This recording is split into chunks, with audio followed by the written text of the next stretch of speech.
ನನ್ನ ಮಗ ಇವತ್ತು ಒಂದು ತಿಂಗಳಲ್ಲಿ ಈಗ ಆಡ್ಬೇಕಾದ್ರೂ ನೀನ್ ಕಲಿತಾ ಇರ್ತಾನೆ. ಹಾರ್ಮೋನಿಯಂ ನುಡ್ಸೋದು ಮನೆಯಲ್ಲಿ ಅದು ಗೊತ್ತಿಲ್ಲ, ಅದು ಬಂದ ತಕ್ಷಣ ಹಾರ್ಮೋನಿಯಂ ಮನೆಗೆ ಬಂದ ತಕ್ಷಣ ಅವ್ರಿಗೆ ಇಂಟ್ರೆಸ್ಟ್ ಜಾಸ್ತಿ ಆಗಿದೆ. ನನ್ನ ಅಬ್ಸರ್ವೇಷನ್ ಅಂಡ್ ಮನೆಯಲ್ಲಿ ಪಾಸಿಟಿವ್ನೆಸ್ ಜಾಸ್ತಿ ಆಗಿದೆ.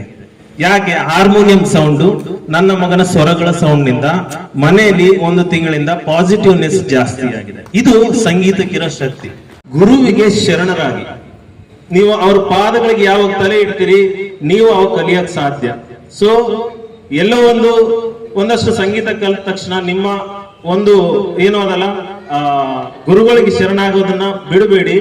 ಮತ್ತೆ ನೀವು ಒಂದು ಉತ್ತುಂಗ ಸ್ಥಾನಕ್ಕೆ ಹೋಗ್ಬೇಕು ಅಂದ್ರೆ ನಿಮ್ಮ ಹಿಂದೆ ಗುರುಗಳು ಅವರ ನೋವನ್ನ ಹಿಂದಿಟ್ಟು ನಿಮ್ಮನ್ನ ನಿಮ್ಮ ಖುಷಿನ ನೋಡ್ಬೇಕಂದ್ರೆ ನೀವು ಒಂದು ಸ್ಥಾನಕ್ಕೆ ಹೋಗ್ಬೇಕು. ಆವಾಗ ನೀವು ಗುರುವಿಗೆ ಒಂದು ಕಾಣಿಕೆ ಕೊಟ್ಟಂಗ, ಅವರ ಗುರುವಿಗೆ ಒಂದು ಗೌರವ ಕೊಟ್ಟಂಗ.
ನಮ್ಮ ಗುರು ಪರಂಪರೆ ಏನು ಹೇಳಿಕೊಟ್ಟದಂದ್ರೆ ಸಂಗೀತ ಜೊತೆಗೆ ಮಕ್ಕಳಿಗೆ ಸಂಸ್ಕಾರ ಕಲಿಸುವುದು.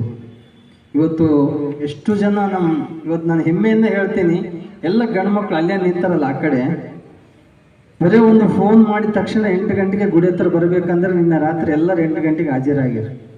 ಕೆಲವೊಬ್ಬರು ಮ್ಯೂಸಿಕ್ ಕ್ಲಾಸ್ ಬಿಟ್ಟಾರ, ಬೇರೆ ಬೇರೆ ಕೆಲಸ ಆದರೂ ಗುರುಗಳು ಅನ್ನೋ ಭಾವನೆ. ಇದು ನಮ್ಮ ಆಶ್ರಮದ ಪರಂಪರೆ, ಗುರು ಪರಂಪರೆ. ಅದಕ್ಕೆ ಹೇಳಿದ ಗುರುಗಳ ಜೊತೆಗೆ ಸಂಸ್ಕಾರ. ಎಲ್ಲೇ ಫೋನ್ ಮಾಡಿದ ತಕ್ಷಣ ನಮಸ್ಕಾರ ಗುರುಗಳು, ನಮಸ್ಕಾರ ಸರ್ ಅನ್ನೋದ ಮಾತಾಡೋಂಗಿಲ್ಲ. ಯಾಕೆ? ನಮ್ಮ ಸಂಗೀತವನ್ನು ಉಳಿಸಬೇಕು, ಬೆಳೆಸಬೇಕು ಅನ್ನೋದು ನಮ್ಮದೊಂದು ಉದ್ದೇಶ. ನಮ್ಮ ಗುರುಗಳು ಹೇಳಿದಾಗೆ ನೀನು ಹೆಂಗ ಸಂಗೀತವನ್ನ ದಾನ ಮಾಡ್ತಿ ಹಂಗ ನೀನು ಬೆಳಿತಿ ಅಂತ ಹೇಳಿದ್ದಾರೆ. ಅವರ ಆಶೀರ್ವಾದ. ನಾನು ಒಂದು ಮಾತು ಹೇಳಿದ್ದೆ ನಿಮ್ಗೆ, ಪುಟ್ಟರಾಜ ಗುರುಗಳು ಈ ದೇಹ ಸ್ಪರ್ಶ ಆಗ್ಯದ, ಕರ್ಕೊಂಡು ಅಡ್ಡಾಡಿದ್ದೀನಿ, ಸೇವಾ ಮಾಡಿದ್ದೀನಿ, ಅವ್ರ ಕಡೆಯಿಂದ ಪಾಠ ಹೇಳಿಸ್ಕೊಂಡಿದ್ದೀನಿ, ಅವ್ರ ಬಟ್ಟೆ ತೊಳೆದಿದ್ದೀನಿ.